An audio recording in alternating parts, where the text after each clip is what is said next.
there's manager, then there's like entrepreneur, and then there's wizard. And he goes, if you're working too hard, you're a wizard. You mean built a 3 million plus business, had to burn that motherfucker back down to the ground and then start again to then be like, no, this is what the right business model is for me. You said that your nervous system cannot scale what your identity doesn't believe. Is it his business model that's broken, or his nervous system just addicted to the stress? And I was like, identity eats discipline for breakfast.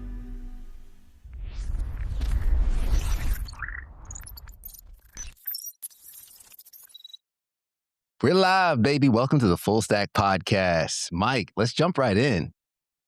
Yeah, man. We got Chris Dufay here, old friend of mine. We've had some really fun times together. And I'm really pleased to be able to introduce the audience to you. But I want to start off hot with something. And you said that your nervous system cannot scale what your identity doesn't believe. For the founder listening who is stuck at $50K a month and grinding 12 hours a day, is it his business model that's broken, or his nervous system just addicted to the stress? Oh, dude, there is no foreplay here at all. Let's spit on it and go. All right.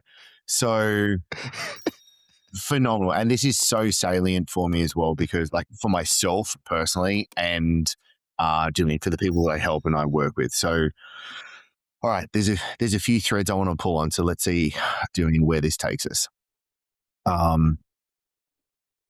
Number one, let's talk about the business model stuff. That's kind of like the tactical, practical. That's something I think a lot of business owners think that is more the issue.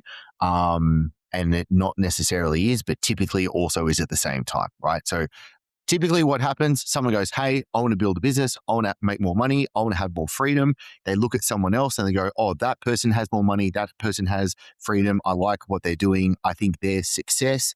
And they kind of just pretty much like duplicate and regurgitate what that person is doing, right? Totally fine. Probably the easiest way to kind of like get everything rocking and rolling to start off with, because you need some sort of North Star to start moving towards, right?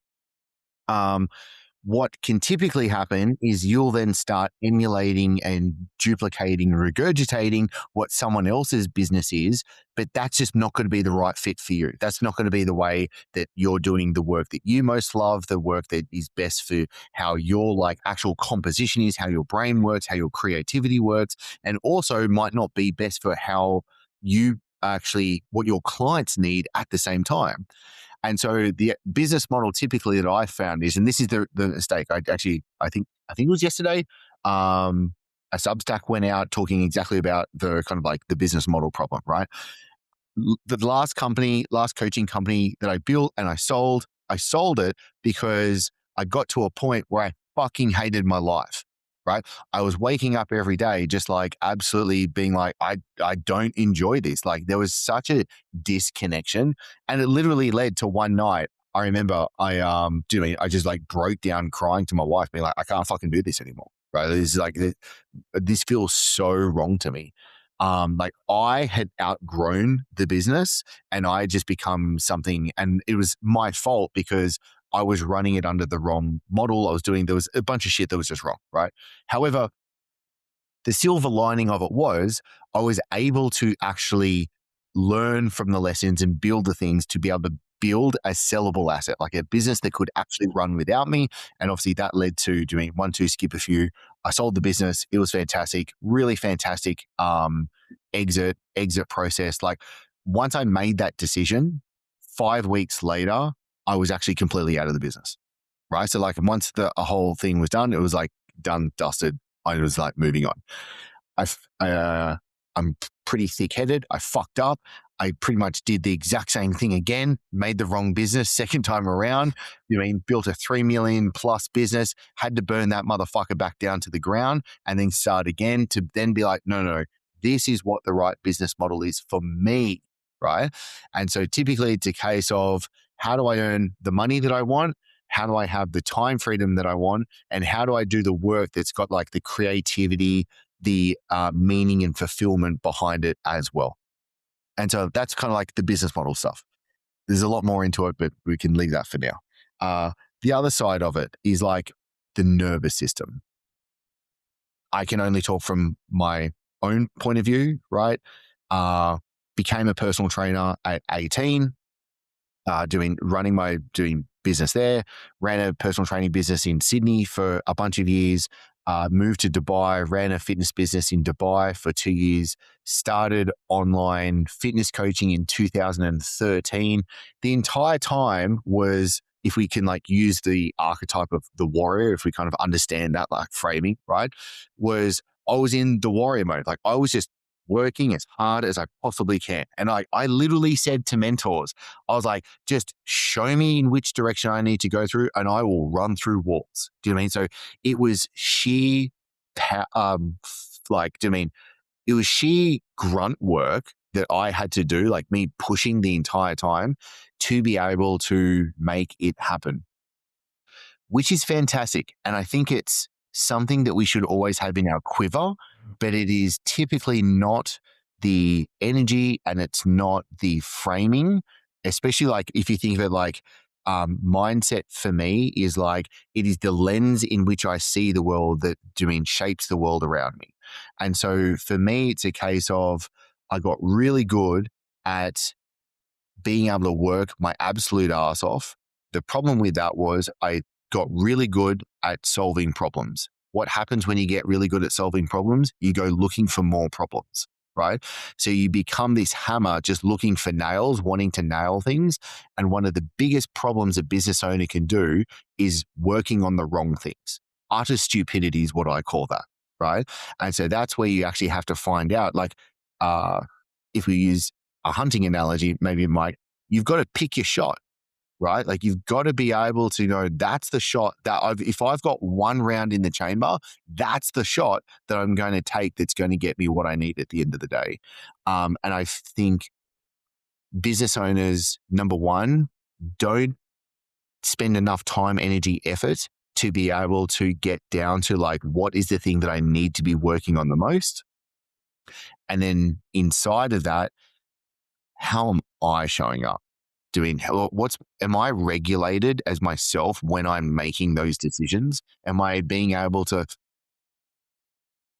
all right, I've got to calm down for a second. I've got to bring myself back down. Am I seeing everything correctly? Am I seeing the landscape of what my business is right now? Am I having the conversations correctly with my team? Am I being the best leader that I need to right now?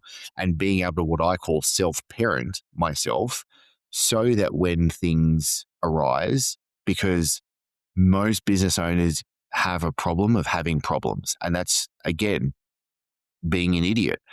The business is problems. The whole purpose of a business is to be able to profitably solve problems. So that's where you want to be able to look for problems. You want to be able to solve problems.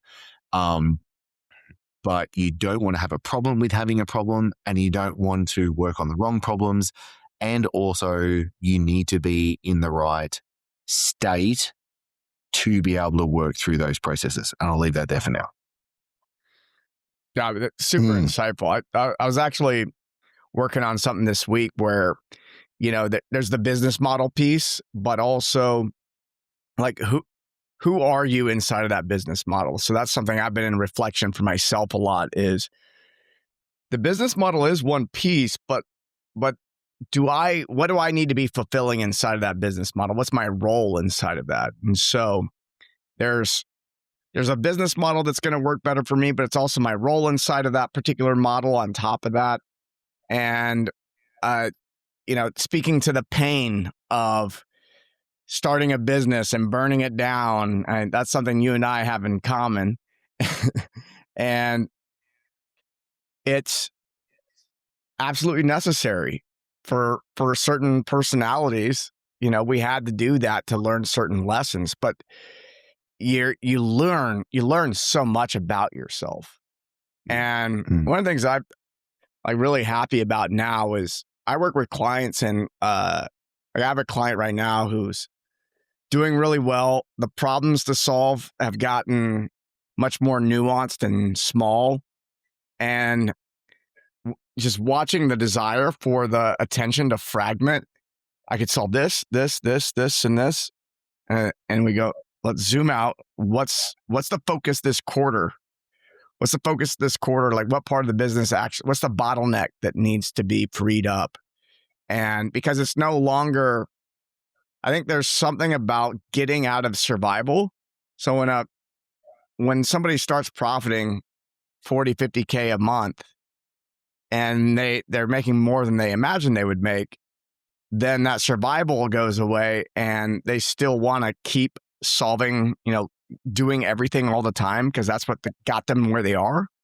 Yep. But that's the thing that's going to like totally screw them up moving forward. I fucking love this conversation. Okay. I had no idea what we're talking about today. This is rad. So a couple of things come up for me when it comes to this, right? Okay, let me pull on two threads. My philosophy with this is business grows in ones, threes, and tens, right? So typically it's a case of let's get to 100,000 a month, 250, 300,000 a month, $1 million a month, and kind of like going from there. There's three clear distinctions, right? So even if we say number one, like let's say I start working with someone, I'm like, how much money do you want to make, right? Two reasons why I ask that question. One, I want to see where their belief system's at right now, right? So like, what's their like relationship with money? And I've got a rad story about relationship with money I can talk about later. Second is I want to see like what's the practicalities of the engineering of what I call the economic model of the business, right? So let's just say, Mike, if you want to earn $100,000 a month, great. Okay, for $100,000 a month, I want to get granular as I possibly can to know, okay, great. What's LTVGP? What's my CAC? What is the cost of a call? What does it cost per show? Cost per lead? What's the impressions? Like, I will break down every single metric because then we're tracking that literally on a weekly basis. So it becomes something that's just, it will happen over time, and kind of like I call it inevitability. So there's like the economics of the business to be able to go there as well. But then there's also the case of, okay, what do you have to do to be able to make that happen? Who do you have to be able to have the rest of that happen? Because typically I'll just talk to myself again. If it vibes with the listener, it vibes with the listener, right? And so this happened to me yesterday. Had a solid day of work yesterday. I nailed through absolutely everything. My work day is typically from like 7 in the morning to 12 midday. I go and train at 12 midday, and the rest of the day is kind of like I read or I'm in dad mode and whatever. I had to jump back in. I got back from training at about 1:30, and I was like, I've got about a bit of work that I had to get done because I've got a bunch of like new projects that we're rolling out. I finished work at like 3:12 to be like totally exact. And then it was like, I came out, saw my girls, and they're like, what are we doing this afternoon? Let's go to the beach. We're like, yeah, we'll go to the beach, have dinner down there as well. Then we'll come home, but we're not going to leave until about 4:15 because of a bunch of other stuff. Right. And then I was like, okay, between 3:12 and 4:00, I was like, I literally had the fucking thought, I can go back in the office and get more stuff done. And I was like, fuck, no, what am I doing? What am I thinking? No. I was like, no, go upstairs, meditate, have a read. That's what I should do. Right. Like, that's the process to be able to kind of break that down. So like, yeah, dude, I think it's so fascinating where we need to have both sides, and we need to be able to regulate ourselves. And I call it like solving the right constraint in the business. And that's where it's, okay. So after I sold my last business, I went to a mentor. And I was like, hey, dude, you've helped me go from like 0 to hero. How can I give back? And he's like, oh, can you help me coach my top guys? So essentially, business owners between 1 to 5 million a year, they just had access to my calendar. They just book in. And one thing I said to myself after I sold the last business was, I want to become one of the best in the world when it comes to growing coaching businesses. The only way I know how to do that is from what I've done before. I need to put in a ridiculous amount of reps to be able to just build my experience and my skill set for that, right? So that's why I kind of like lent into doing that. It was like over a 1.5 year period, I clocked like 700 and something hours doing these light calls. And the fascinating thing, guys, was this, right? I'd get on a call, typically it was a dude. I'd get on a call, they're doing between $1 to $5 million a year. And they go, Chris, I've got this lead problem. I've got this sales problem. I've got this kind of like practical problem. I reckon it would take 3 to 5 minutes. And I go, you think the problem's over there? I can actually see the problem over here. And typically it's them. right? And so typically it goes from this, coaching call that's like really like practical business shit that we're like talking about, right?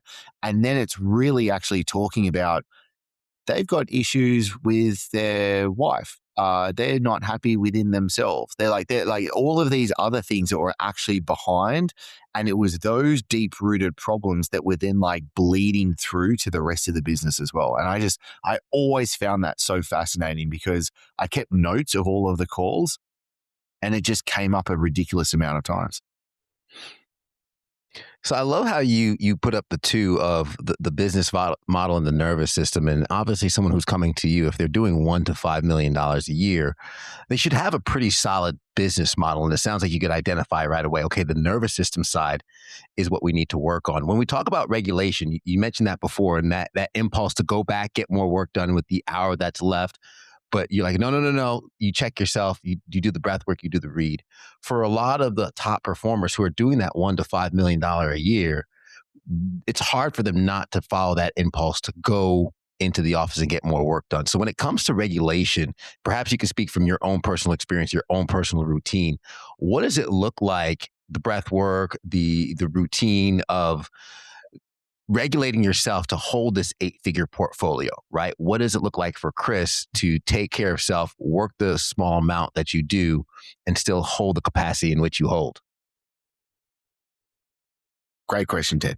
Also, just one thing. If someone's doing like $1 to $5 million a year, you said like, oh, they've probably got a pretty good business model. Dude, you'd be surprised how many times they had no fucking idea what was going on. Which also talks to a good thing. Like if you get one thing right and you get really good at one thing, you can drop a bunch of other things and just like nail that down. But like, again, that's not the question. Come back to that. I'll talk about my practices and maybe like the evolutions of my practices and stuff like that. I wake up 4:30 every morning, walk downstairs, drink water with electrolytes and a digestive enzyme. I take a piss. I walk into my office. I meditate.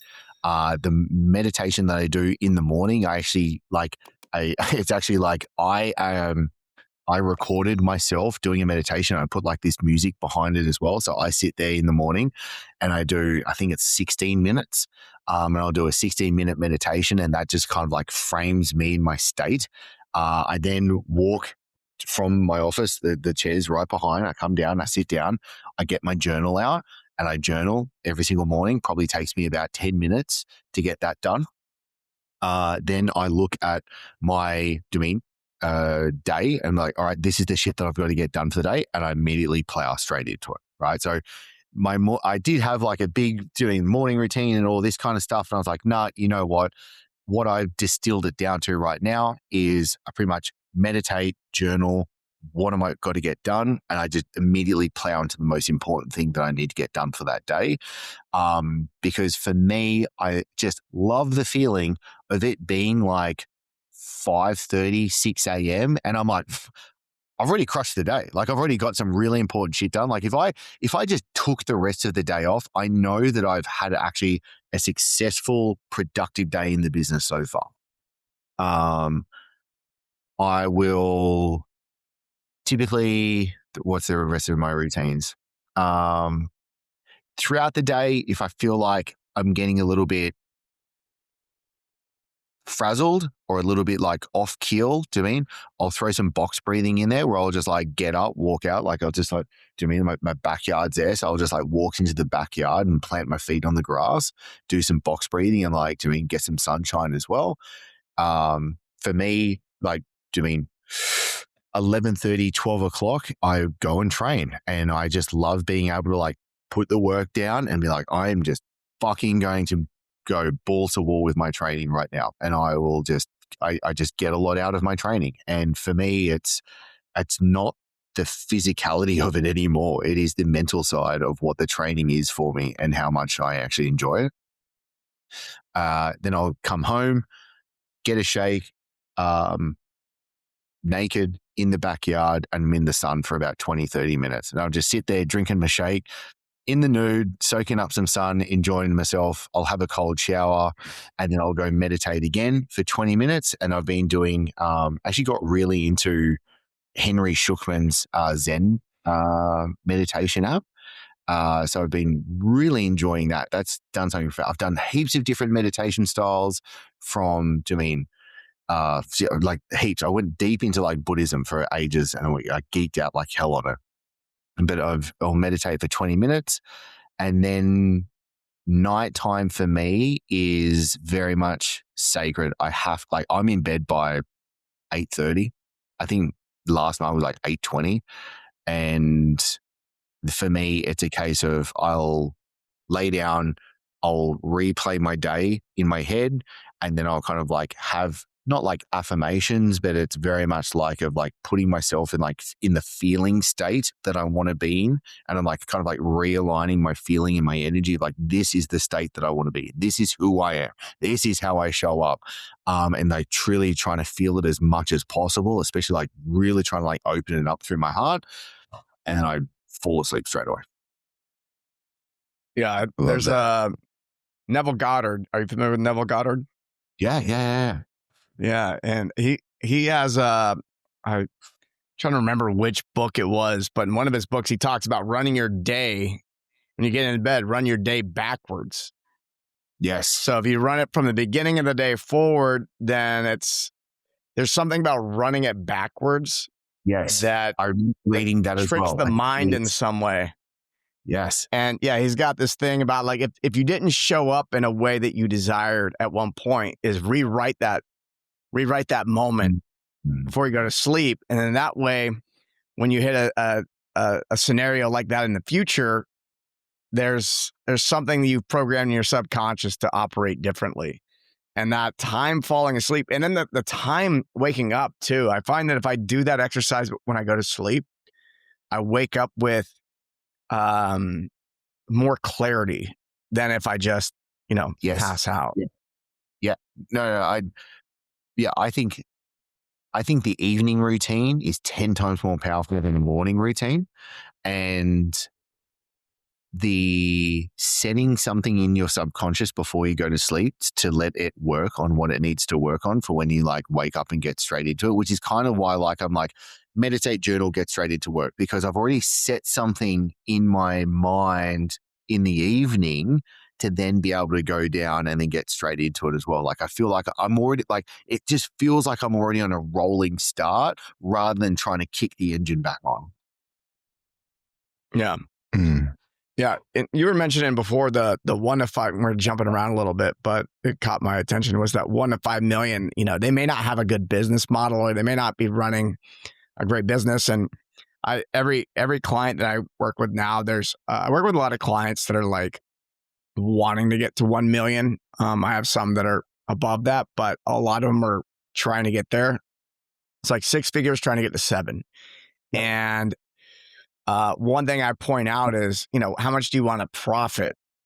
Yeah. I tell them to screw the revenue number, because I've met people who did $1 million.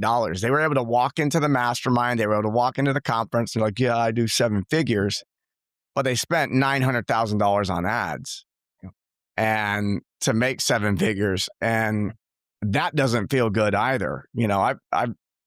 I'm sure you have too, like, made millions of dollars. And then at the end of the year, looking at the taxes and going, well, I actually didn't make that much money. We collected a lot of cash, but it went right back out. Dude, it's a fucking vanity metric when people talk about like revenue number one. And like, this is where there's 2 numbers I'll probably care about most. 1, profit. 2, mojo, right? So 1, profit. How much money did you put into your back pocket? 2, mojo. What's your mojo like on a daily basis? Do you mean like you enjoying life? Like, we're not supposed to enjoy everything, but it's a case of like, you good? Like, like when you really like in your quiet time, you good? Yeah. Okay, great. Fantastic. Like that's an important part of it. And it very much is so, dude. Like I've seen it so many, like I dare say at least 100 times where there is someone that has really high revenue, but their profits suck. Like really badly. I've also seen scenarios whereby, let's say someone I've got an exact example. She was doing I want to say like 3 or 4 mil a year, right? She downsized everything, did a bit over $1 million a year revenue, but was actually like doubled her profits, right? So drastically downsizing revenue, but massively increasing profits. So I think that's where it's a case of you do have to be very diligent on tracking the right numbers. And that is a great point that you bring up, Mike, where it's a case of, okay, well, what's the profit is the key number, because that's, for me anyway, with what we do, because I'm more about how do you profit and put into your back pocket what it is that you want, so it fuels and funds the life that you want at the end of the day. Your business should fund your life, not the other way around. And I think that's where, if someone just keeps their eyes on the prize, and it's easy because your ego can feel good if you're tracking revenue or you're tracking like contracted sales or like any of that sort of stuff, because it just doesn't equal what you need at the end of the day. What percentage of revenue for a coaching business should be profit? And there's different coaching models as well, but just generally, are you, because I've seen 90% profits, and I've seen, I'll give you my range. Profits. I'll give you my, yeah, dude, if someone's doing 10%, fucking go back to the drawing board, brother.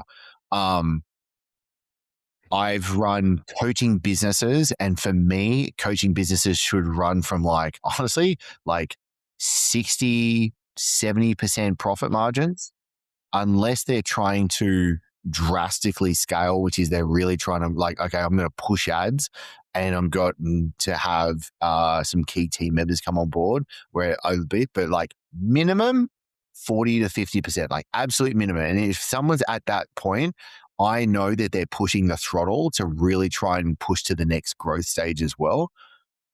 Dude, after I sold the business, I did consulting for like a year and a bit. That was 93% profit margins. Do you know what I mean? Like it was crazy. Like I got to $1 million run rate in 63 days from starting, and it was at 92% profit margins. You mentioned key players, key team members. For someone who might be running that 10% profit margin, maybe 20% profit margin, what key members should they be looking at, and what might be overhead that is not necessarily needed? That's a tricky one, depending on like what the situation is. I'll try and is the question like what team members are critical, or like what? Give me a scenario and I'll break it down. Yeah, I'd say critical team members, right? If I'm looking at closers, setters, nurturing leads, and having my system set up in order to scale to 1 to 5 million, but still keeping my sanity, keeping my quiet time good, what are the key members and key team members I want in order to have that model set? Oh yeah, I'll go broad strokes answer. So I'll think about it. Let me go from bottom up, right? So I think of the business in 4 departments.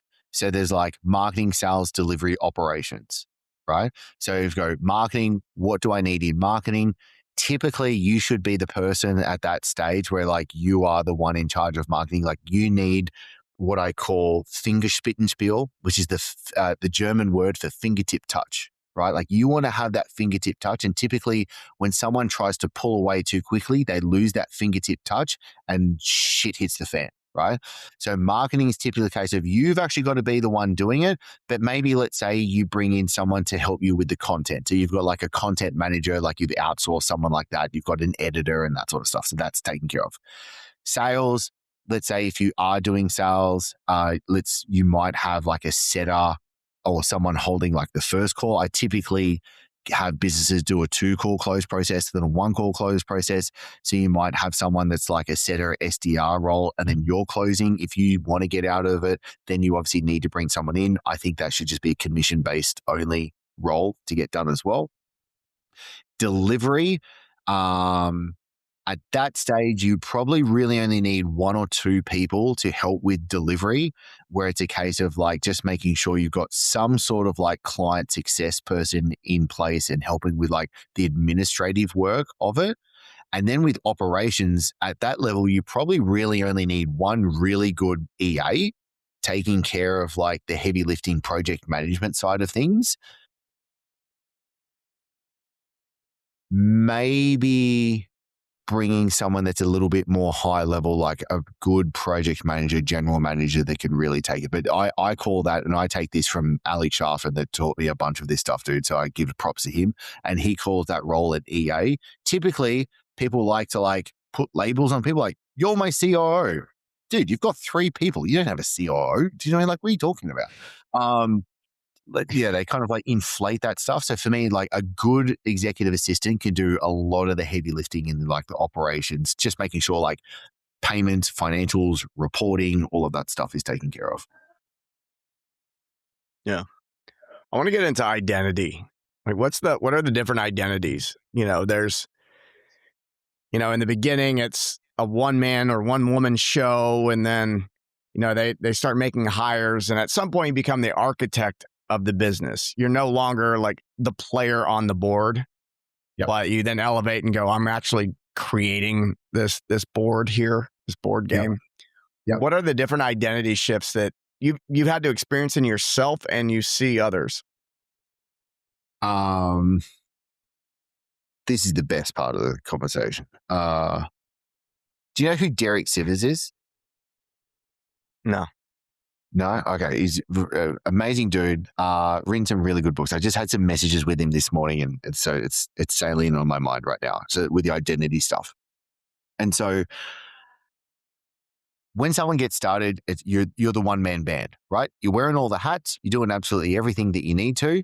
And you've just got to like plow through, and you need the discipline and the discernment to be able to know what to work on, when to work on, how to work on it, and all that kind of stuff. Typically as somebody starts doing, okay, I need some team members on board, and like you start start growing and scaling and doing all that stuff. A lot of people just don't understand how to properly have the operations of a business truly handled, and they start running their business more like a pirate ship than the Navy, right?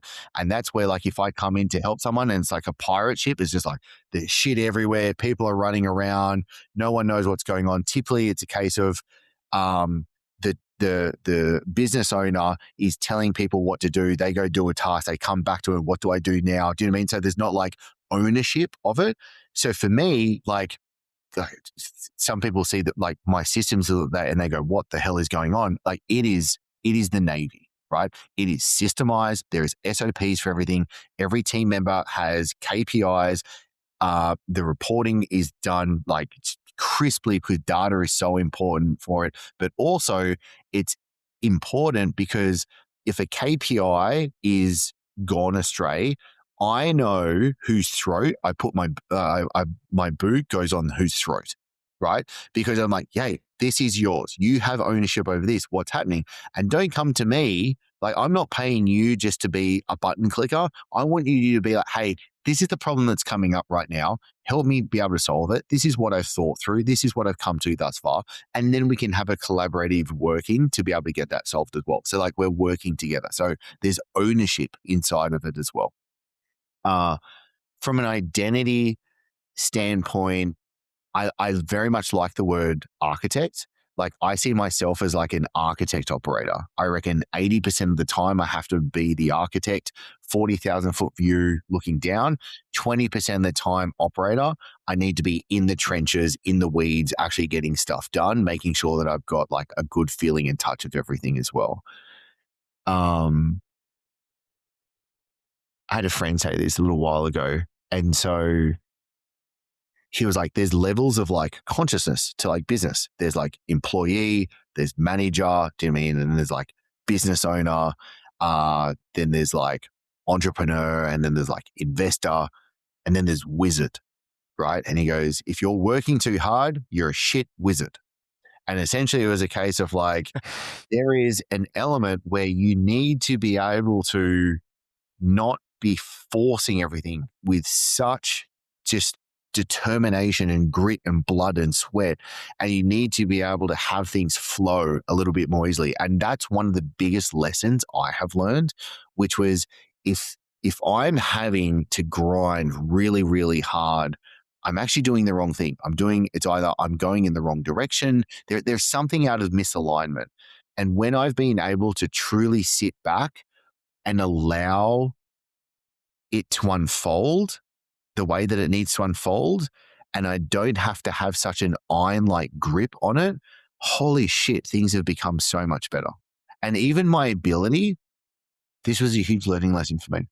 Even my ability, let's say a problem arises, right? Something goes, oh, fuck, there's a massive fire right now. There's a problem right now in the business, right? My ability now just to kind of like literally sit back, feel grounded and go, okay, like this is cool. I don't have this stress, holy shit, my life is falling apart, like this visceral, oh, I've got to go solve this right now. There is just okay, cool. Like there's just an allowing of it. And I think it's more because of my belief is everything is unfolding in just the right way, in just the right time for me. I will literally say that to myself. Everything's unfolding in just the Nice. right way, in just the right time. Or I'll even just say like, what a gift. Something comes up. What a gift, right? And just to be able to create a subject-object relationship between me and the problem. And so I'm the person viewing the movie and the person viewing it. I'm not like actually in it. Allows me to be a better person to then either not do anything because I'm like, I'm just going to let this kind of unfold, or I can actually be the right person, show up and do the right thing. Does that answer your question, Mike? Yeah, I'm also wondering when I think about the way you're answering the question, and you go through the different stages, and I hear wizard, and I'm sure people are going, well, yeah, I want to be the wizard. And one thing I've found, I look back on my own career, and I can identify anytime I experience wild success, it was easy. Anytime things were hard, I can see where I made them hard.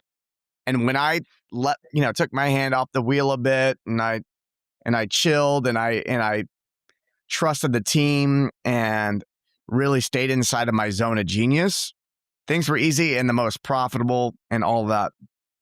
And so there's also this concept of stages of development. I don't know if you studied spiral dynamics at all. Yeah. But so I've heard a lot of people who teach that or teach from that, and they talk about how if you don't fully develop in one stage of development and you move on to the next stage, that you're actually doomed to go back to a previous stage to complete that development before you can move on. And I know that I've jumped into, investor stage or wizard stage. And then when I moved into the next stage, I'm thinking about a very specific thing that happened with investor. I didn't understand something because I hadn't fully developed as a business owner yet. And I got my ass handed to me. Yeah. And I had to go back and go, there's some fundamentals of the business I need to learn so that way I understand what I'm investing in more appropriately. And so, yeah, what's your experience of that, of people, maybe yourself or others, that have tried to move to the next level too quickly?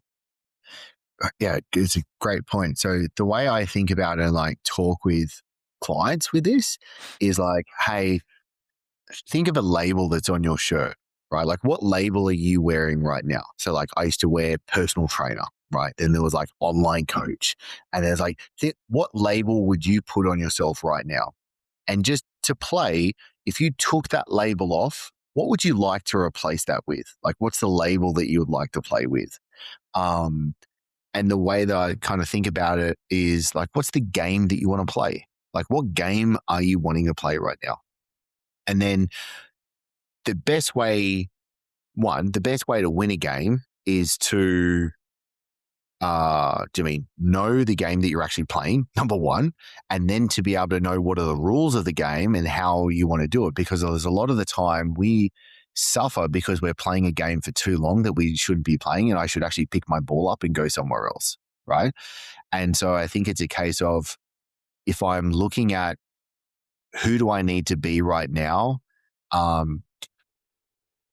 is it my, like, I think of it in the case of like, let's say you go from business owner to investor, Mike. I'm like, is that the game I actually want to play? And is that where my makeup is? Like, am I able to actually do that with who I actually am and where my strengths are, where my weaknesses are, what my constitution is? Like, am I able to actually do that? So, for example, 2 days ago, I had this investor come to me and he goes, "Hey, I actually want you to help me grow this business and be able to do this." And it was so clear because he was rightly so. He's like, "I'm really good at investing and I'm really good at investing my money and other people's money to be able to get these returns. You're really good at being able to do this. This is why the partnership works so well." Like, that's what he said to me. And I was like, yeah, 100%. And so it's like, what game do I want to play? Is that the game that I'm actually really good at? Have I done the training to be good at that game? Right? Like, if I want to be a good soccer player, have I spent the time, do you know what I mean, actually becoming a good soccer player? Like, am I good for that? It's like when I got genetic testing done, right? When the results came back for my muscle fiber type, do you know what it said? Unlikely sprinter.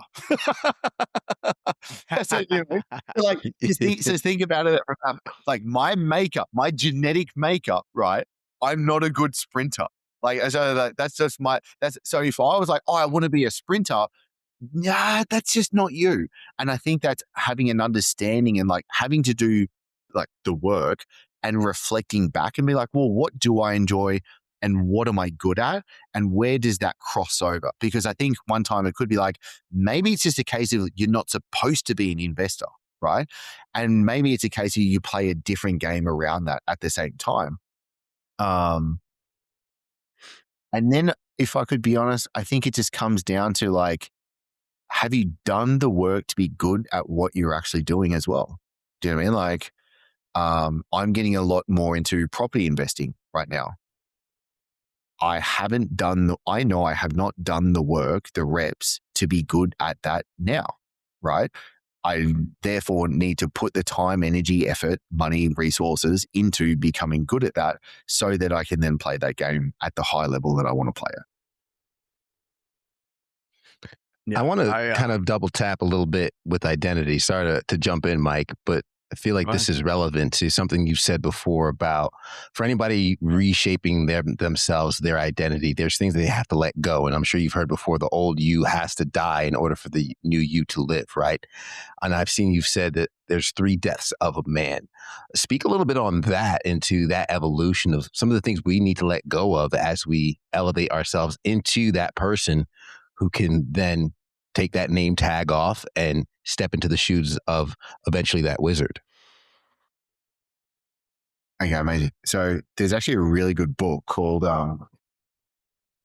it's somewhere behind me, Death of the Hero, Birth of a Soul. It's a really good book that got recommended to me a little while ago.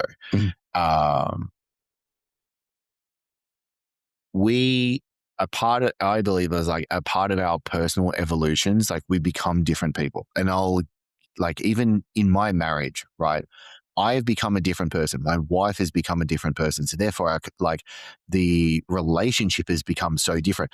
And it's been painful as fuck going through that process as well, dude. Like, really painful and like going through it. And there has to be a death of parts of ourselves as we go through our identity. Like, I wrote some stuff a little while ago and I was like, identity eats discipline for breakfast, right? Because everyone thinks like, oh, I need to be disciplined. And I was like, I would have people come up to me and say, oh, you're so disciplined, Chris. And after a couple of times, I was like, am I? I don't think I am. Like, I think there's something deeper, and it got me thinking a lot more into it. So I'll just use like the training part, right? Like, someone will come up and be like, oh, dude, you're in such good shape. You're so disciplined. And I'm like, nah. Like, I know it's in me. I know I've sharpened that axe, but that's not the axe that I'm wielding. It's who I am. And then I came up with this thing where I was like, do you mean hunters hunt, lovers love, coaches coach? Do you know what I mean? Like, think about it. Like, if your nature is to train and that's who I am. I will not be thinking or questioning if I'm going to go train back later today. I just know I will. It's just what I'm going to do. Do you know what I mean? So is that discipline? No, because I'm just doing what I do at the end of the day. So that's where it's like when I think about identity, I'm thinking about how do you literally craft the person that is going to just have happen what it is that you have happen, right? And I'll use the Buddha once said that when you have, I'm going to butcher this right now, but he was like, there was two things. It was like, if you have awareness and compassion, enlightenment is unavoidable, right? Probably got slightly off, but think about it right now. I was like, well, hang on, this is really profound. He's saying if you've got these two things, the thing that is really probably like one of the most amazing things that you could ever attain is inevitable, right? Like that's a pretty bold fucking statement to make. I was like, do these two things and you'll get this, right? So I was like, well, how do I apply that in business? And I was like, all right, how do I apply, what's the recipe that's needed for something to become unavoidable? Because I can control my actions and like what I do and how I show up. I can't control time, right? That's the thing I can't control. So that's why it's like, okay, I'm going to inevitably get this, but I don't know when it's going to happen. And that's perfectly fine. I think that's a part of the process is for me is like maturing as a man. I don't have this like, I've got to have everything right now.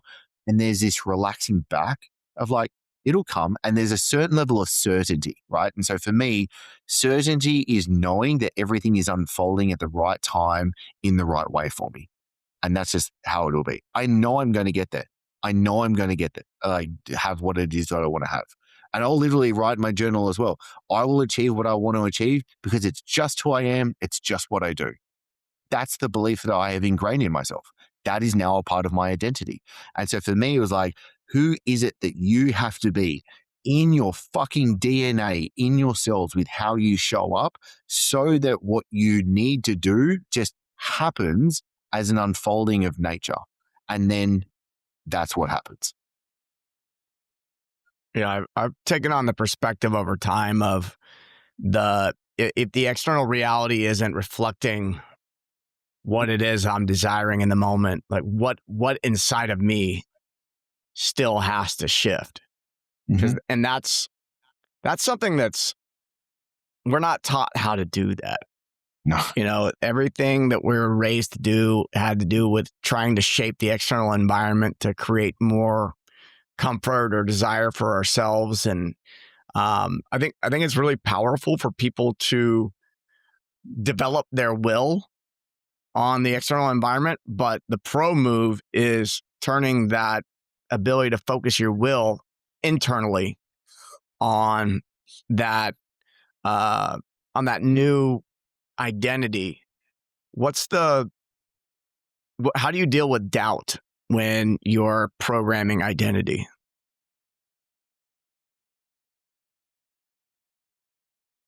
I don't want to give a half-assed answer. Let me feel this.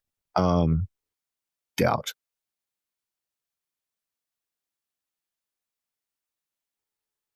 I think there's two doubts.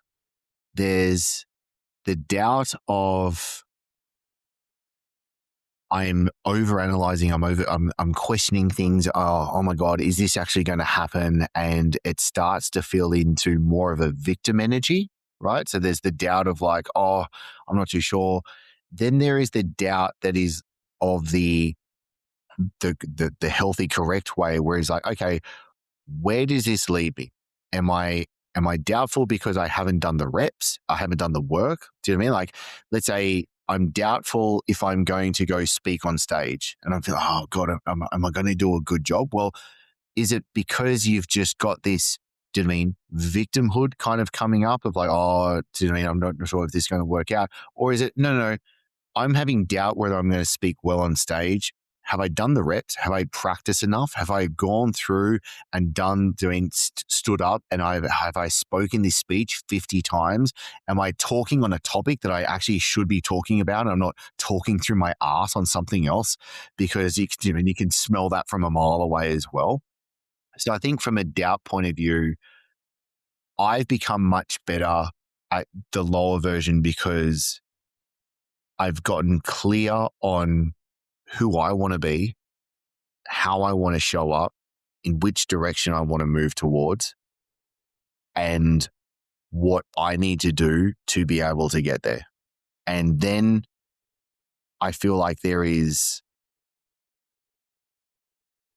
then I feel like there is a letting go of the things that I cannot control. And it's like, okay, what is written, and what will be, and that's perfectly fine as well. And I think that's where it's a case of I have a belief of, well, if it doesn't happen in this lifetime, I'll go and I'll learn the lesson in the next lifetime. And that's okay as well. Yeah. Have you made a business transition where you ended up where doubt snuck in, where it was like illogical doubt that really threw you off? Yeah. Fuck yeah, dude. Oh yeah. I think could that not be the kernel of all the stupid decisions that we make in business? And so much of the time as well, it's like, just let things roll out. Like, just let it happen. I'll give you a really specific, like, geeky example of this, right? Let's say you're running ads and you go, and then you look at your ads for the last week and you go, fuck, that landing page conversion has gone down. That click-through rate has suddenly dropped. Shit, lead flow is just like tanked. Fuck, what's going on? I just burned money. Like, I'm not getting the result. So much of the time, dude, my response now, fuck it, leave it. Don't change a thing, right? And then what happens the next week? Everything picks back up and it just works again, right? And so that's where so much of the time a problem may arise, doubt kicks in, and there's this immediate, I've got to fix this thing right now. Dude, a lot of the time it can just be like, all right, just let it go. It's right. It'll fix up, because that's where I think we go back to I'm a hammer solving problem. Do you know what I mean? And I'm just banging nails all day long, where it's like, actually, you shouldn't be banging nails all day long. Like, you actually have to just go fucking take the dog for a walk, dude. That's probably the best thing that you could do for your business. Honestly, so a part of I don't really publicly talk about it, but a part of my business is like profit partners, right? So I'll have people that I have profit partnerships with. And essentially I come in to be able to help scale and grow it. They're the ones that's got the gift to share with the world. And I'm like, you stay in your zone of genius. And so much of the time it's a case of, I actually just have to get them to walk away from their computer. I'm like, just go do something else. I literally said to this one coach, right? I was like, go get a fucking hobby. Like, I go chase some tail, go get some girls. Like, you've just been too much of a hermit for too long. Like, go do something and get away from your computer right now, because you're causing more problems than you're actually fixing right now into it. And that's a hard thing, because our identity to get to us to that point was work, where now you have to kill off that part, or at least put him in the back pocket and bring him out for when he's needed. But you have the discernment to be able to go, okay, no, now I need to actually be, do you know what I mean? This different person, this higher evolution. I need to transcend and include, do you know what I mean? If you're kind of like talking to that language, and then kind of like then move forward from there. I feel like this is a good time. Go ahead, Mike. Well, have you found instances with business partners or staff where you're like, we need to kick back and, we'll just let the ads do whatever, and then other people that are on your team are like wanting you to do something? I've been typically the one where it's like, go. And so they're the ones that would say like, and then I'm like, oh no, I got to check myself before I wreck myself kind of situation. But now it's definitely the case of, like, I think as a team, they're like the team that I have now, I love. I feel like we're super fluid and able to be clear on what I love about what's happening right now. And like, let's say in my business, Rainmakers, is a case of, we're really clear on what we need to work on and what we don't need to work on. There's no confusion about that whatsoever. And so, for example, I just had a new COO come in, Josh. awesome dude. And he turned around. I was like, first week, I just wanted to get a lay of the land, talk to everyone, feel it out, just get a lay of the land of what's going on. He came back to me after the first week and goes, holy shit, this thing's put together really well. Like this thing can go. He's like, there's no fires or anything that have to get solved. I'm like, yeah, that's kind of the point, dude. And so then it was getting really clear. I'm like, all right, these are a couple of if we've got a bit of a Swiss cheese problem, there's a couple of holes here and here. These are things we just need to focus on right now. And then having the discipline to be like, in the next month, this is all we're going to work on. Anything else that arises, put it on the back burner. We're not going to jump on it. And then just being able to fluidly move together. So that's been a really good feeling, like team wise, to be able to do that, because then everyone, the whole team is agreeing on what we're all seeing together. And that's why I want everyone in the team to have like vision on what is actually happening, because everyone's like, yeah, actually that's the thing we all really should work on as well. And how do we all kind of like help each other to be able to do that? Everyone owns their departments and owns their roles and all that kind of stuff, but we have that vision of where we're moving together as well. And that's probably what gives me the most confidence with everything that's happening right now in it. So that was just like one example to hopefully help. I wanted to revisit, since we're telling stories, I feel like this is a good time to go back. Something you said earlier with the relationship with money, and you had a wild story with that. And I imagine this kind of goes hand in hand with a little bit about identity, belief, and go take a walk away from the computer. So when it comes to the relationship with money, what story were you referencing? All right. So this is really cool. There's a mentor and friend of mine, John. Let's say his business probably does about, I don't know, 150 million a year, right? And I was in Bali at the time. I got a message from him. Like no one knows who this guy is practically. And like, he'll do a Facebook post, which is probably like I actually have an Apple Notes file of like his like stuff like saved, right? It'll get 6 likes and it's the best bloody thing in the world. He's incredible. I really look up to him. I look up to him from a professional standpoint, but also from a personal standpoint as well, which I think is important because there's values. And I think that's just one point. This is random, but like when you like look up to a person or like want to follow somebody, make sure there's not just the business and money alignment, but there's like the values alignment as well. I think you really got to have those together. So anyway, I'm in Bali. I get a message from John, a Facebook DM. Hey, I'm holding this event. It's 3 days. It's in Melbourne. This is when it is. Like this is what's going to happen. He's never done anything like this before. I'm immediately like, holy shit, I'm in. When is it? I literally looked at the flights. I was in Bali and I had to book an overnight flight. It was like in a couple of days' time. I booked a red-eye flight from Bali to Melbourne. I was in Bali. I didn't know I was going anywhere else. So I only had like summer clothes on me and I was going to freezing fucking cold Melbourne, right? So I get this red-eye flight. I flew one of my team members as well in. So I bought 2. I was like, I don't even care how much this is. I want 2 tickets. Let's go. I flew in, had 3 days at this like event. There was like only 20 of us in there. And I looked around the room. I'm like, these are the 20 like top marketers, right? I was like, this is like, you'd know people in this room. Like this is baller status. I totally didn't feel like I belonged in that room as well. Like, I'm like, what the shit? Like, this is crazy. And then it was 3 days where he pretty much had his team there and just showed us exactly what they were doing. Like showed us their business model, showed us their ads, showed us over $20 million of ad spend. What was the split test that they ran and what were the results of absolutely everything. Like we saw the whole gamut of the thing. His main media buyer was there as well. And he's doing this presentation they're spending like $1 million a month.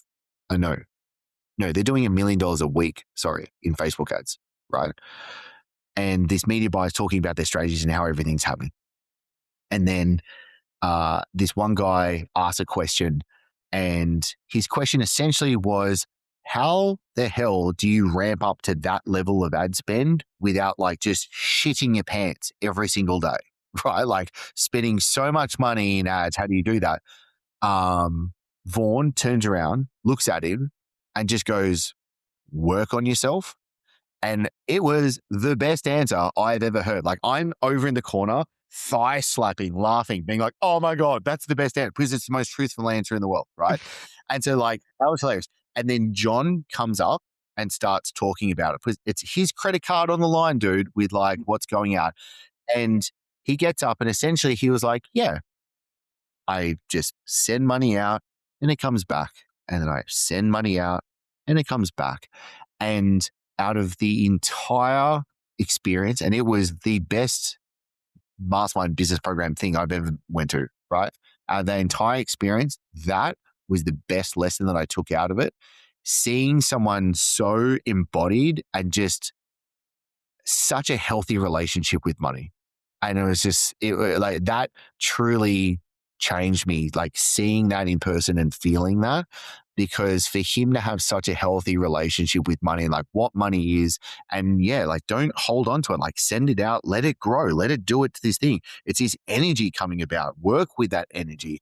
And it just had zero scarcity attached to it. And when somebody truly had an abundant mentality and like an abundant being with it, how that actually practically like manifests into the world, I was like, oh, that was the coolest thing I've ever seen. What's the danger of somebody who goes into business and goes to a mastermind, goes to a conference, they learn all these things and they go and apply things, they go to apply them, but they refuse to do the internal work. What's the danger there? What's the result of that? Very good question, Mike. You clever cookie. So a couple things typically happen. They'll listen to a podcast. They'll buy a course. They'll go to a program or mastermind, something along those lines. They'll write down 50 pages of notes. Oh my God, I've got all this shit that I need to do. Then they essentially get back home and then they started trying to apply absolutely everything. Big no just from that. The most important thing, at most, pick 3, but really choose one. Like, what's the one thing that you'll execute on? So then you get clear on the thing that you actually need to be able to do. So you're not trying to do 100 million different things and you're going to do them all really shitty. The second thing is, like, are you the right person to execute on what it is that you need to be able to actually execute on as well? I'll give another exact example, right? In this mastermind program thing that I was in, right, there was a guy, he like really nailed this strategy where essentially it was running ads to Instagram posts. He would get in new followers on Instagram, then you start a DM with them and then you'd convert them to into book a call, then sell, right? So it's like really like big, broad Instagram posts, get people to follow you, start the DM, book a call, sell. That was the kind of the process. A bunch of people were like, oh my God, this is me. And saw like he was printing money off this thing, dude, like printing. And so a bunch of people were like, oh my God, this is so fantastic. Start doing the exact same thing. Then a couple of these guys, they jump on this call with me. They're like, I'm like, yo, what's up? What are we solving today? And they're like, our revenue is tanked. They went from like $150,000, $160,000 a month, and then they were doing like $40,000 a month, right? So it's just absolutely tanked. I'm like, yo, what's going on? And they're like, yeah, we're doing this Instagram thing. It's just not clicking for us. Like, da, da, da. And I'm like, oh, right. And I was like, well, what got you to doing $160 a month? And they're like, yeah, we're doing this lead generation, this webinar on LinkedIn. I'm like, Jesus Christ. All right. Like, all right. Well, like, what's happening there? And they're like, essentially what happened was they took their vision, they put all their effort over into this Instagram thing.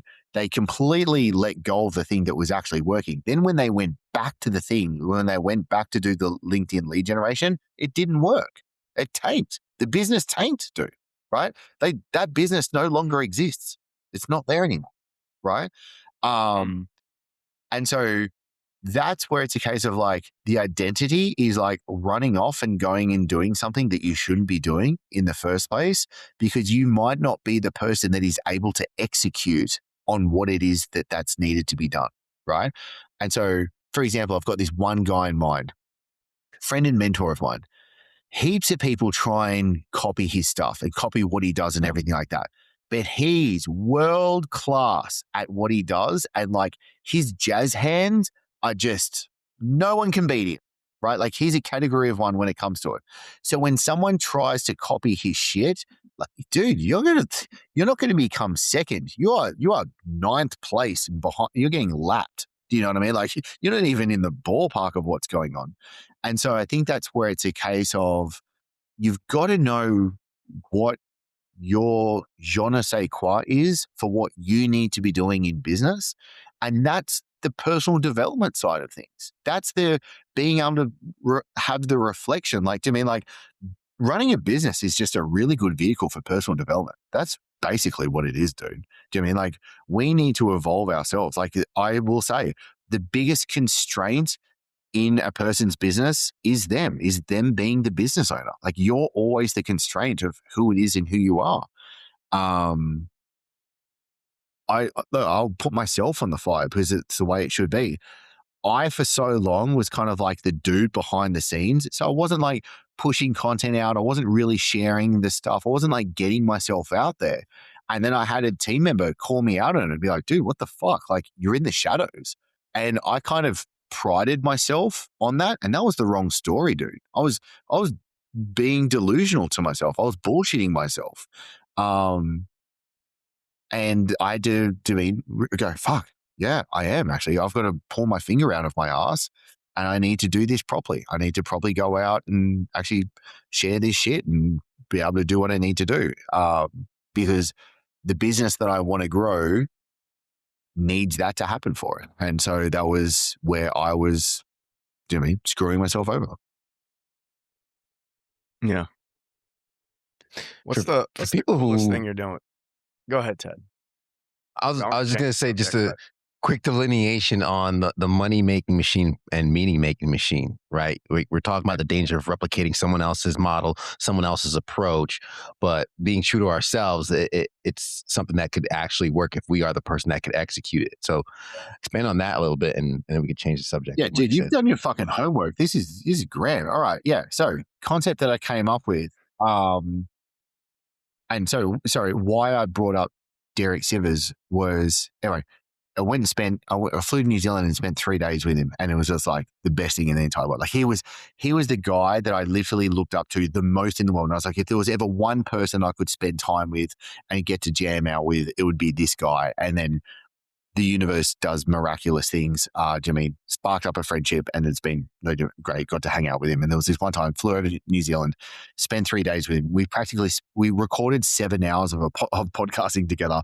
And we're just sitting in a cafe in a museum, just talking about the shit that we wanted to talk about. And I was like, this is the best fucking thing in my entire life, right? And then I shared with him this thing and he kind of like helped me flesh this out. And I was like, there's a meaning-making machine and there's a money-making machine. Most people think they should be the same thing. If you think of two turtles, they think that they should be the same thing, right? So let's say I'm really into fitness. So therefore I should open a gym and be a personal trainer, right? I love music. I love guitar. Therefore I should be a musician and be in a band.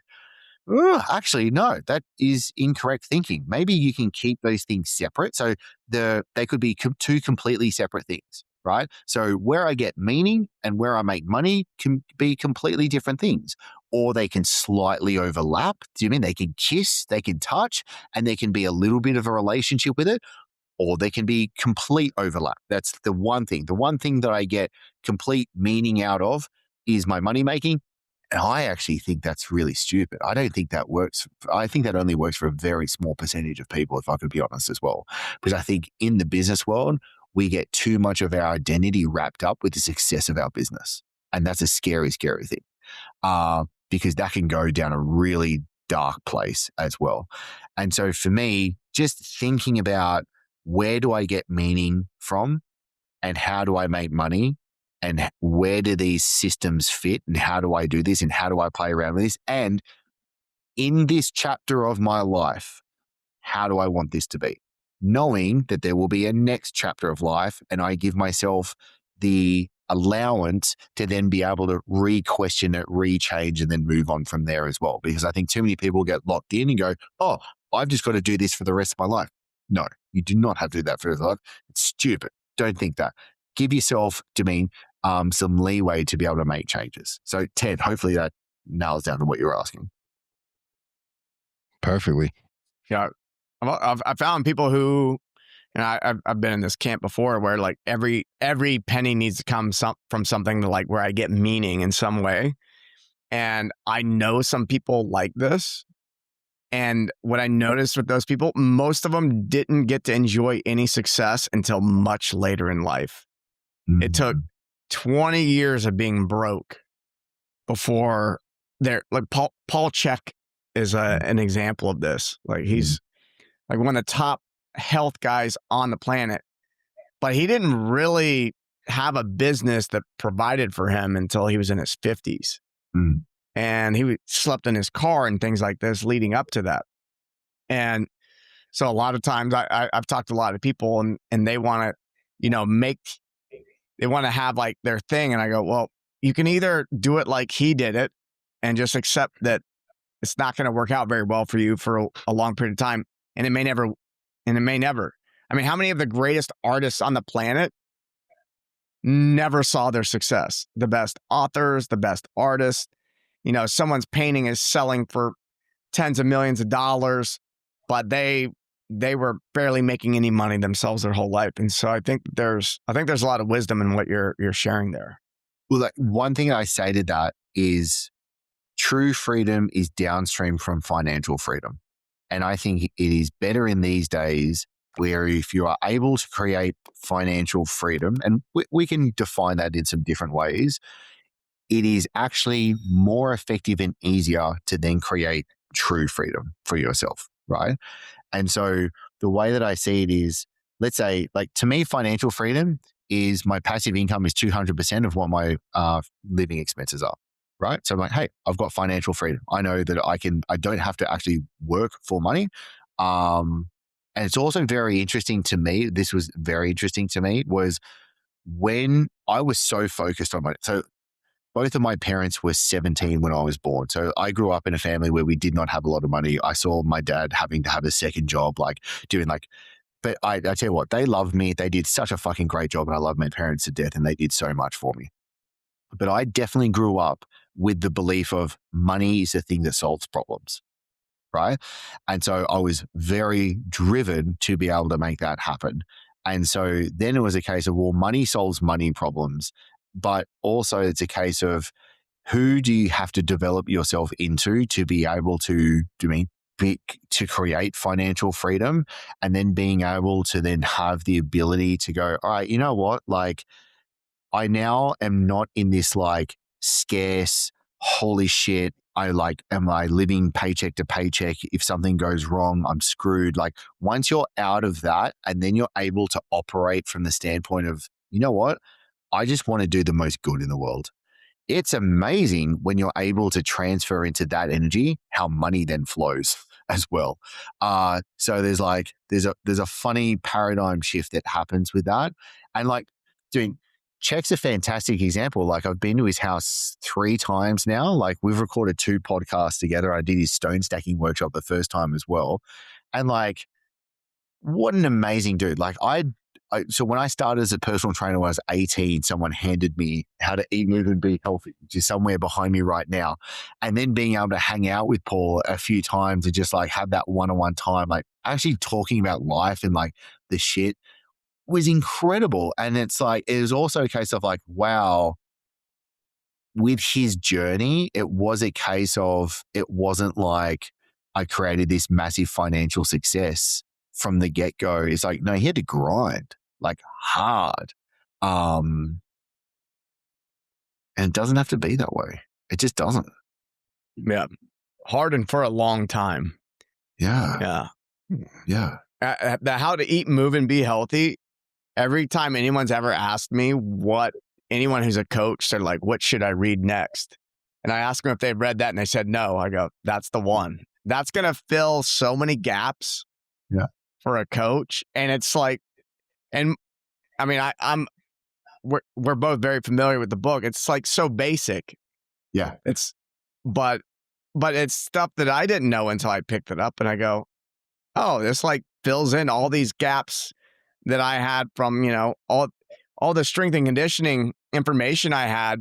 I didn't realize all the gaps that were in there until I read his book, and I go, oh, the gaps are like, they're generally filled at this point. Like I now know where I need to go deeper and some other things. And now when I'm helping people, it's that book has served such a foundation for me and how I approach health. So I'm glad you mentioned that.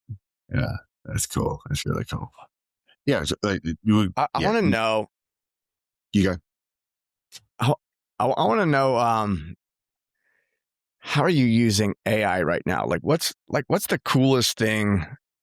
I feel like I'm doing something new and cool with AI that's making things like so much faster and easier. Like we prep for this show using this whole AI protocol that I developed. And regularly the guest is like, wow, you did your homework. Well, we didn't go through for a whole week reading everything you ever wrote. We used AI to do a lot of research for us, and then it produces a 20-page document, and we're still getting into it, but it focuses it for us. Like, how are you using it right now? That is the coolest thing. Maybe something in business and maybe something personal. All right, let's business first. Okay, this was literally something I did with a client sales team this morning, where I built an AI process whereby so get a salesperson, right? Typically what happens is they can just not be doing a good job. Why are they not doing a good job? Nobody knows. And then they create like bad habits. They go down different rabbit holes. And typically I'll pull a couple of things here together, right? It was a couple of years ago, I was in this private mastermind. Mojo was doing this talk, and he started talking about sales. He goes, yeah, you actually know something I do with my sales team is I pay them $5 for every call that they stay on script. And we're all like, what?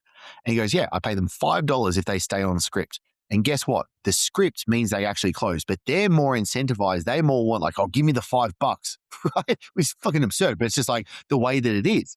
And so I was like, okay, so how do we get people to stay on script? So this process that I have now is a salesperson will do a call. Let's say they get the transcription from the call, and then you can run it through the AI, and the AI is essentially giving them, it's coaching them to be like, hey, this is how close you stayed on script. This is where you went wrong. This is the stuff that you should be fixing up moving forward from here. So the best thing about that is, from a salesperson's point of view, is they have a really quick cycle of learning. So rather than, let's say, we might have a once a week meeting with a sales manager, have a once a week meeting to be like, hey, all right, let me listen to some calls. Let's have a role play together, like that kind of stuff, which is like, holy shit. Like I bleed through my eyeballs if I have to do that stuff too. Like that's not fun at all. Now the salespeople are able to get practically straight after the call feedback on what they did good, what they did bad, so that they can apply it exactly onto the next call. And so then you just get this flywheel effect where they get really good really fast, and then they're able to self-parent themselves. So it's like, here's a process. Get the transcription, put it into this, it kicks out the answer. And so if they have a 5-minute buffer between calls, they're literally able to improve call to call, do you know what I mean, throughout that process, which just means it's just remarkable how good it is. So that's a really geeky, granular example of how it's getting I love used. it. I love it. I was just having the thought the other day is, why am I not taking every coaching call I have? Because they're all recorded. Every coaching and consulting call I have with somebody, and just putting in ChatGPT and saying, how could I have been better? How could I have showed up better to this call?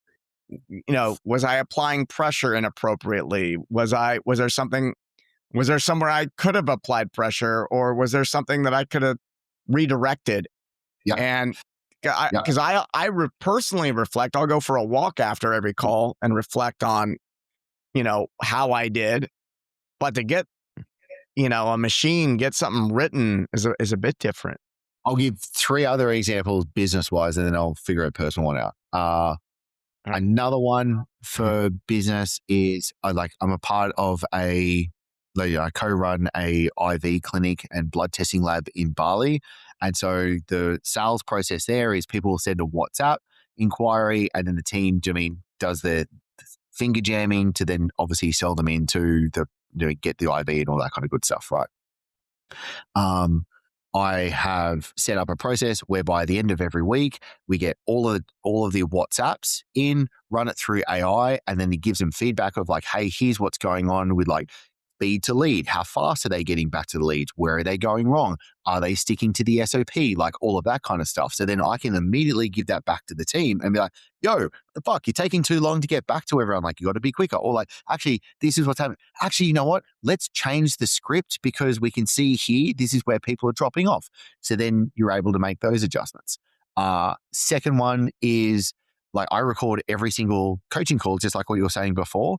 And then it's a case of like, I'm also doing that so I can create as big a library as possible so that customer service and clients can get answers. So effectively, I can feed all of that into a database so they're able to ask questions and get answers straight away with everything that's already in there. So I can put all of my IP, everything that I've created, all of the coaching calls from the hundreds of hours in all place.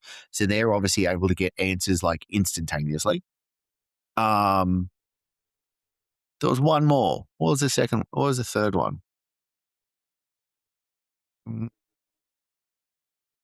Oh, this was a good one. From all the sales calls, from all the recordings, so like my setter calling leads from all the different sales calls that are held, running that through AI and simply going like, give me the material needed to make my marketing better. So like, what are the problems that my people are actually saying that they have? What are the roadblocks? What are the objections that they're actually giving to me on calls? And then being able to change everything upstream in my marketing. So I'm essentially like solving all of those things, because one of the ways I think about marketing is like the movie Inception, right? So it's like, there's essentially these objections that's going to stop somebody from making a purchasing decision. How can I incept them with the answer to the objection all the way upstream, right? So that problem's never going to come down. So essentially, like, I always want to make a salesperson like a bear with salmon jumping in their mouths. That's my job. Is when I'm wearing the marketing hat, I'm like, you're the bear, and I'm just doing marketing so good that salmon's just jumping in your mouth. You're just order taking. I'm trying to do like all of the heavy lifting until that point. So that was another one. So there's a few business ones, personal one. I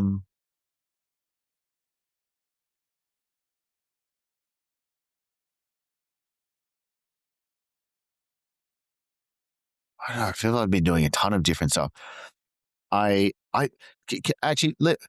I'm on the fence when it comes to using like AI, when it comes to almost like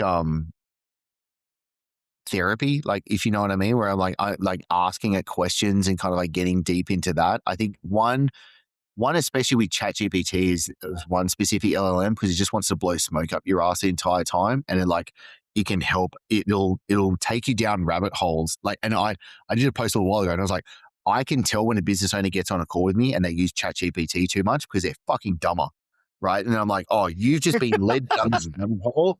And you're like, dude, you are long gone. You are Alice in Wonderland, and you have just lost yourself. Holy shit, I've got to bring you on back. And that's really hard. So I can tell now when people are too much on ChatGPT, asking its questions and thinking it's just like doing the answer, and it's not. Like, if it was the answer, wouldn't everyone just have the best, most perfect business already? No, like, dude, it's not happening. Yeah, I find ChatGPT tends to take more liberties than the other LLMs. It's you really got to stay on top of ChatGPT. Yeah. Gemini, it doesn't keep a memory of past conversations. Each chat is new, and it's so much more technical that I find myself like, I think it's worth people trying different LLMs and having the same conversation and see what you're getting back. Yeah. Because I've realized that ChatGPT is so fluffy. Yes. It's so fluffy by comparison. If I compare it to, say, Gemini, and I keep my Grok on argumentative mode. That's what it's best for, I think. I think Grok is best for actually having someone properly push back on me.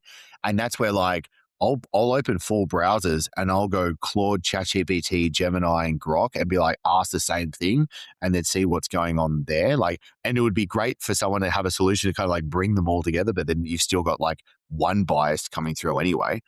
Yeah. I'm trying to think of like Yeah, what is I do copy some things from one thing and then throw it in the other. And so I have like a doc that I'm like preparing for the podcast. That's it's half ChatGPT, half Gemini, depending on what aspect we're doing. like, I don't know, like I have someone cook and prep and deliver my food every week, right? And I was just like, oh, so I just jumped into ChatGPT and like put together in like 5 minutes everything I needed to send her a WhatsApp message. There was like, this is my entire meal plan. This is all of my foods. This is the foods that I want. This is how I want them cooked. Do you mean like only use these oils? Like just do this. And then it just came up really easily. So I think things like that is like, wow, that was really easy for both parties to get something like that done as well. I think that's really good. I still think when it comes to like AI, it's like we have this magic wand and we're using it like a paperweight, right? You're like you've got this magical thing and you're just not even using it the right way. Like you what the fuck? You're using a magic wand as a doorstop? What the fuck are you doing? I think it's going to be really interesting as time unfolds how we're actually going to truly be able to go, oh, I can use it for that. And I think that's why, like, it's a fantastic question you asked, Mike.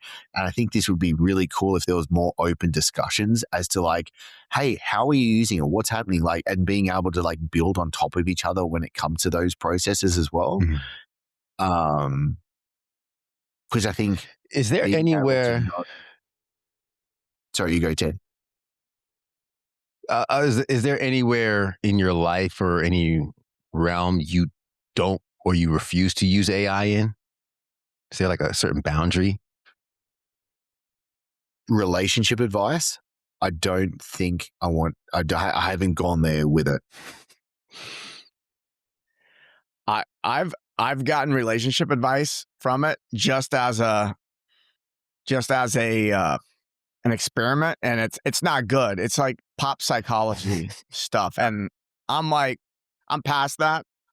One thing I have done, which has been really cool, is ChatGPT I can take a photo of journal entries. Yeah, I write in cursive, so it's not even like, it doesn't have to be that clean, it doesn't have to be all caps or anything like that. I'll journal, I'll get hot, and I'll just journal. I'll take a photo, I put in a ChatGPT, and then I remember I got deep into some consideration, very philosophical. And one of the benefits I got from it was like, I gave it to it and it's like, oh wow, you're thinking very deeply. I go, who else in history, what other philosophers, whatever, who should I be reading? Who's already had these ideas? Where do you and this and that? And it spit out a list of philosophers who were going down these trails, and half of them I had read. Yeah. And I go, okay, I'm synthesizing something that I've already been, I'm just synthesizing all these different philosophers. But then there's like the other half I had never read, I may have heard of or maybe not heard of. And I go, oh, maybe I'll go check out some of their stuff to see what's going on with those ideas. So that's something that I've used it for personally, where it's like, oh, I'll just take my journal entry and then see who else is, what's the through line that I may need to, I may get some benefit from reading somebody else because of it. I love that. I just randomly thought as well, like one thing, I thought this is funny, but really awesome. I I've helped AI just to help me come up with stories to tell my daughters when I like tell stories to go to bed. And so I was just like, I just like give a couple things like, hey, I kind of want a story with like this, and they do this, and what about the, like this happen? And it'll kind of like give me some ideas, and then I'll just like riff on it, and that's like they're the stories that I'll kind of like tell my daughters doing as I put them to bed. That's been something I've just found like super interesting and fun as well. That's cool. This has been a lot of fun. Chris, you're an amazing man. It's been a pleasure meeting you, brother. Dude, I really appreciate you, Ted. Thank you, man. This has been a really bloody awesome conversation. Mike, it's so good to see you again, brother. It's good to see you. I actually saw you're going to be doing another hunt, and I was going to try and make it, but I don't think I can make it. It was in March. I moved that one. I'm going to be doing one in April. Oh, that could be better for me. So leave that with me. Send me a message. April something. Send me a message. I'll let you know. And I'm also putting together a trip some point this year to Colombia to do Yahe. Like only 10 people. So. All right. Message me. Yeah. Dude, this has been a really good All right, this is where we need to actually end the show, because now it's just going to get into personal stuff. I love it. I'm going to recap some of the notes. I took a lot of notes, guys, and I'm sure we'll have some messages offline. But for the listeners, the watchers, don't regurgitate someone else's business. See, that's the trap a lot of us fall into. I can't fucking do this anymore. That's what Chris said when he realized he had to sell his business and then had to do it again. Don't end up in that same routine. Have the work ethic in your quiver. What got you here, that's great, but what gets you here is not going to get you there, but keep that in your back pocket to use when you need it. And don't be a hammer looking for nails, just looking for the wrong things and looking for problems to solve. The purpose of a business is to profitably solve problems. And who are you inside the business model? And business growth happens in 1s, 3s, and 10s. And at the end of your day, run your day backwards. Shout out to Neville Goddard. Evening routine over your morning routine. I always say my morning routine starts the night before. And then profit and mojo. When you're alone in your thoughts, bro, are you good? And then profit percentage. For a coaching business, you want to fall anywhere between 60 to 70%. Marketing, sales, delivery, operation, and of course, the tip of the finger touch. You're in the marketing. You need to have that Midas touch with your impact. Identity. Are you the man? Are you the one-man band, or are you the architect? And are you the person who executes on what needs to be done? What label would you put on yourself right now? Death of a Hero, Birth of a Soul, book recommendation. How do you craft the person that will have happen, the thing that you want to happen inevitably? It's the identity piece that will make the goal inevitable, and only time will tell. Certainty is knowing that everything is unfolding at the right time for me. 2 doubts, the victimhood doubt, that energy, and the other one is doing the reps. Have you done the reps in order to feel confident in what you're executing? And then do something else. Walk away from your computer. Stay in your zone of genius. Money, business, and values alignment. When you look up to somebody, look up to a mentor, make sure it's not just the business and the money. Make sure the values align. Work on yourself. Sunday money out, it comes back in, and then work with that energy of the flow of money.